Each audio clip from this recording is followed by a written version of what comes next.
আসসালামু আলাইকুম। আমরা শুরু করেছিলাম আরিফ আজাদ ভাইয়ের লেখা প্যারাডক্সিক্যাল সাজিদ বইটি। তারই ধারাবাহিকতায় আজকে বইটির পরবর্তী অংশ পড়ব। শুরু করছি আজকের পর্বের শিরোনাম a letter to David, Jesus wasn't myth and he existed. শুরু করছি। কম্পিউটারের সামনে উবু হয়ে সাজিদ খুব মনোযোগ সহকারে কী যেন লিখছে, তবে যা লিখছে তা খুব যত্ন আর সাবধানে লিখছে তা বোঝা যাচ্ছে। মনে হয় খুব সিরিয়াস কিছু। আমি জিজ্ঞেস করলাম, কি লিখছিস? একটা মেইল পাঠাচ্ছি। মেইল? কাকে? ডেভিডকে। ডেভিডকে? বেড়াতে আসার জন্য বলবি নাকি? সাজিদ কিছু না বললে ডেভিডের পাঠানো মেইলটা আমার সামনে ওপেন করলো। ডেভিড সম্পর্কে আগে কিছু কথা বলে নেওয়া দরকার। ডেভিড হলো সাজিদের বিদেশি বন্ধু। তাদের দুজনের প্রথম সাক্ষাৎ হয় যুক্তরাষ্ট্রের আটলান্টায়। সেখানকার একটা বিজ্ঞান মেলায় একবার সাজিদ গিয়েছিল তার বাবার সাথে। তখন সাজিদ মাত্র বিশ্ববিদ্যালয়ে ভর্তি হয়েছিল। বিজ্ঞান মেলায় ডেভিড এবং তার বন্ধুরা একটি অদ্ভুত যন্ত্র প্রদর্শন করেছিল। যন্ত্রটা অনেকটা ড্রোনের মতো। যন্ত্রটি প্রদর্শনের সময় ডেভিড যখন এটাকে চালু করতে যাচ্ছিল, সেটা কোনোভাবেই চালু হচ্ছিল না। অনেক চেষ্টা করেও ডেভিড এবং তার টিম সেটাকে চালু করতে পারছিল না। তখন সাজিদ ডেভিডের দিকে তাকিয়ে বলেছিল, can I help you? David সাজিদের দিকে তাকিয়েছিল বেশ কিছুক্ষণ, এরপর বলল, শিওর। সাজিদ টুকটাক করে কিছু কাজ করে দিয়েছিল। ডেভিড, তার টিম, সাজিদের বাবা এবং প্রদর্শনী দেখতে আসা অনেক লোক সাজিদের কাজের দিকে তাকিয়ে আছে। কাজ শেষ করে সাজিদ বলেছিল, ট্রাই নাও। ডেভিড তখনও ভ্যাবলা মার্কা চেহারায় সাজিদের দিকে ফ্যালফ্যাল করে তাকিয়েছিল। সাজিদ আবার বলল, hello, you can try now deer.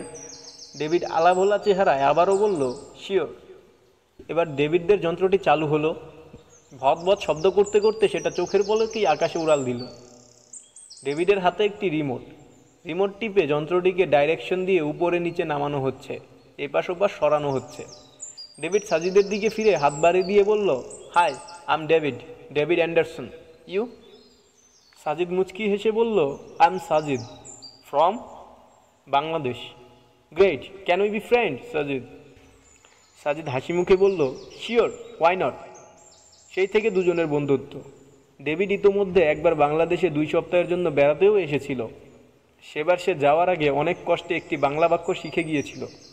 বাক্যটি ছিল, আমি তোমাকে ভালোবাসি। ইংরেজি ভাষাভাষীরা বাংলা ত উচ্চারণ করতে পারে না ঠিকমতো, তারা তকে ট উচ্চারণ করে। সেবার ডেভিড আমি তোমাকে ভালোবাসি বাক্যটাতে বলেছিল এরকম, আমি তোমাকে ভালোবাসি। শুনে মজা পাচ্ছিলাম আমরা। ডেভিডের মেইলটা পড়লাম। মেইলে লেখা ছিল, hi Sajid, it has been a while since we last spoke. I hope you are well. I have been good. I am writing this letter to you because I would like to discuss something. I am a devoted Christian and I respect my religion. I am sure you can relate. A few days back, I met with some of my friends, all of whom were atheists. I was not bothered by the fact that they did not believe in God or Jesus, but something they said hurt me immensely. They said that Jesus was a creation of Egyptian mythology and he had never existed. I remember you telling me that Islam also honors Jesus and respects him as one of the prophets. I was wondering, could you send me some accounts of Jesus Christ's existence from some non-Christians and non-Muslims credible sources that will provide evidence that Jesus really did exist in history? You would be happy to learn that I have become more fluent in Bangla now. One of my classmates has been helping me out with it. I am eagerly waiting for your reply. ভেবেছিলাম বাংলাদেশে এসে তোমাকে চমকে দেব, কিন্তু লিখতে বসে আর লোভ সামলাতে পারলাম না। তুমি আর আরিফ বেড়াতে এসো, তোমাদের আমি খুব মিস করি। ভালো থেকো, ইয়োর্স ডেভিড। ডেভিডের মেলটা পড়ে আমিও চমকে গেলাম। কীরকম ঝরঝরে হাতে বাংলা লিখল সে। সাজিদ বলল, তাকে এই ব্যাপারে মেইল করেছি। সাজিদের মেইল লেখা শেষ, কিন্তু মেইলটা দেখার আমারও খুব লোভ হচ্ছিল। তাই আমি সাজিদকে বললাম, সরে দাঁড়া একটু, আমি দেখি। কি দেখবি? সাজিদ জানতে চাইল। কেন? যা লিখেছিস তাই। কেন দেখবি? আমি কটাক্ষ করে বললাম, স্যার, আপনার লেখার হাত খুব কাঁচা। আপনি যে বানান লিখেন তা পড়ে সদ্য বাংলা শেখা ডেভিডও হাসতে হাসতে খুন হবে। তাই অ্যাজ ইউর ফ্রেন্ড লেখাটা প্রুফ রিডিং করে দেওয়া আমার কর্তব্য। আমার প্রিয় বন্ধুর ভুল বানান দেখে সুদূর আমেরিকায় কেউ হাসাহাসি করবে, ব্যাপারটা আমি মেনে নিতে পারবো না। অনেকটা মনমরা কাঁদো কাঁদো গলায় বললাম। সাজিদ আমার দিকে তাকিয়ে মুখ ভেঙচিয়ে উঠে বলল। আমি ধপাস করে বসে পড়লাম তার চেয়ারে। এরপর লেখাটি ওপেন করলাম। সে যেভাবে লিখেছে ঠিক সেভাবে পড়া শুরু করলাম। ডেভিড, আজ প্রথম তোমায় বাংলাতে লিখছি। কখনো তোমায় বাংলায় লিখব এটা আমি স্বপ্নেও ভাবিনি। তুমি বাংলা শিখেছ, এটা আমার জন্য সত্যিই অনেক বড় surprise. Really I am proud of you dear. যাই হোক, ধর্মের প্রতি তোমার আগ্রহ আরও একবার আমাকে বিমুগ্ধ করেছে বন্ধু। তুমি আমার কাছে যিশু, যিনি আমাদের ধর্মে ঈসা আলাইহিসসালাম নামে পরিচিত, তার সম্পর্কে জানতে চেয়েছো তার অস্তিত্বের ঐতিহাসিক সত্যতা। কেবল তোমার ধর্মের নয়, আমার ধর্মেরও অন্যতম রাসূল হিসেবে আমারও উচিত এই বিষয়টা পরিষ্কার করা। তবে তার আগে তোমাকে আমার ধর্মবিশ্বাসের ব্যাপারে দুটো কথা বলে নিই। ওনার ব্যাপারে তোমার ধর্মের বিশ্বাস হলো 1, যীশুখ্রিস্ট ঈশ্বরের পুত্র এবং তিনি নিজে 3 ঈশ্বরের একজন। 2, ওনাকে ইহুদিরা ক্রুশবিদ্ধ করে মেরে ফেলেছে এবং তিনি মৃত অবস্থা থেকে আবার জীবিত হন। আমার ধর্মবিশ্বাস তোমার এই দুটো বিশ্বাসের সম্পূর্ণ বিপরীত। আমার ধর্মবিশ্বাস হলো 1, উনি আল্লাহর পুত্র নন, আল্লাহর না কোনো সন্তান আছে, না কেউ আল্লাহকে জন্ম দিয়েছে। 2, ওনাকে মোটেও ক্রুশবিদ্ধ করা হয়নি। যখনই ক্রুশবিদ্ধ করার জন্য জৈনিক ইহুদি উনার ঘরে প্রবেশ করে, তখন আল্লাহ তার কুদরতে ওনাকে 4র্থ আসমানে তুলে নেন এবং যে লোক ওনাকে ক্রুশবিদ্ধ করতে ঘরে প্রবেশ করে, আল্লাহ ওই লোকের চেহারাকে অবিকল ঈসা আলাইহিসসালামের মতো করে দেন। ফলে ওনাকে হত্যা করতে আসা ইহুদিরা বিভ্রান্ত হয়ে যায় এবং তারা তাদেরই লোককে ঈসা আলাইহিসসালাম ভেবে ক্রুশবিদ্ধ করে হত্যা করে। কাজেই ঈসা আলাইহিসসালাম ক্রুশবিদ্ধ হননি। এটা আমাদের কুরআনের সাক্ষ্য, আর এটাই আমাদের বিশ্বাস। সে যাই হোক, তোমাকে যীশুখ্রিস্ট ঈসা আলাইহিসসালামের ঐতিহাসিক সত্যতা সম্পর্কে নন খ্রিস্টিয়ান সোর্স থেকে বলতে গেলে আমার ওনার ক্রুশবিদ্ধ হওয়া ব্যাপারটাকেও সামনে আনতে হবে। অর্থাৎ আমার বিশ্বাসের ঊর্ধ্বে গিয়ে কিছু কিছু ক্ষেত্রে তোমার এবং ইহুদিদের বিশ্বাসের সাথে মিলিয়ে আমাকে দেখাতে হবে যে যীশুখ্রিস্ট ক্রুশবিদ্ধ হয়েছেন। কেবল ওনার অস্তিত্বের ঐতিহাসিক সত্যতা নির্ণয়ের জন্য এটা আমি করব। জেনে রেখো, এটা আমার বিশ্বাস নয়। এবার প্রসঙ্গে আসি। ইসলামিক সোর্স এবং খ্রিস্টিয়ান সোর্সের বাইরে গিয়েও আসলে ঈসা আলাইহিসসালামের অস্তিত্ব নির্ণয় করা যায়। ঈসা আলাইহিসসালামের জন্মের পর থেকে একটি নতুন নামে ক্যালেন্ডার ইয়ারের সময় হিসেব করা হয়। উনার জন্মের আগের সময়কে ধরা হয় বিসি হিসেবে। বিসি মানে বিফোর খ্রিস্ট। ওনার জন্মের আগের সময়টাকে বিফোর খ্রিস্ট নামে ধরা হতো। ওনার জন্মের পরে বিফোর খ্রিস্ট বা বিসি এর বদলে চালু হয় এডি বা অ্যানো ডমিনি। এই অ্যানো ডমিনি শব্দদ্বয় মেডিভাল ল্যাটিন থেকে এসেছে, যার অর্থ in the time of our Lord. এটা সোজা বাংলা হলো ঈসা আলাইহিসসালামের সময়কাল হতে, অর্থাৎ ওনার জন্মের পর থেকে সময়টা in the time of our Lord বা মেডিভাল ল্যাটিন অনুযায়ী এডি হিসেবে ধরা হয়। এখন আমাদের দেখতে হবে এই এডি টাইম স্কেলের শুরুর দিকে এমন কোনো সোর্স আছে কি না যা ঈসা আলাইহিসসালামের অস্তিত্বের ব্যাপারে আমাদের কোনো ইঙ্গিত দিতে পারে। হ্যাঁ, ইঙ্গিত আছে। ইতিহাস থেকে আমরা রোমান সম্রাট নিরোর ব্যাপারে জানতে পারি। নিরো ছিলেন 5ম রোমান সম্রাট। ওনার রাজত্বকাল স্থায়ী হয়েছিল 54 এডি থেকে 68 এডি পর্যন্ত। তাহলে বোঝাই যাচ্ছে উনি যিশুর জন্মের 54 থেকে 68 বছরের মধ্যকার সময়ে রোমান সাম্রাজ্যের সম্রাট ছিলেন। ওনার সময়ে একবার রোম শহরে ভয়ঙ্কর আগুন ছড়িয়ে পড়েছিল। এই আগুনে রোম শহরের প্রচুর ক্ষয়ক্ষতি হয়েছিল। এই আগুনের খবর ইতিহাস বিখ্যাত। তখন খ্রিস্টধর্ম একেবারে শুরুর পর্যায়ে এবং রোমে তখন ছিল ইহুদিদের বসবাস। তথাপি রোমে ছন্নছাড়া অবস্থায় কিছু খ্রিস্টান বসবাস করত বলে জানা যায়। খ্রিস্টানরা তখন রোমে একেবারে নগণ্য হলেও তাদের ব্যাপারে ইহুদিরা সম্পূর্ণ জ্ঞাত ছিল।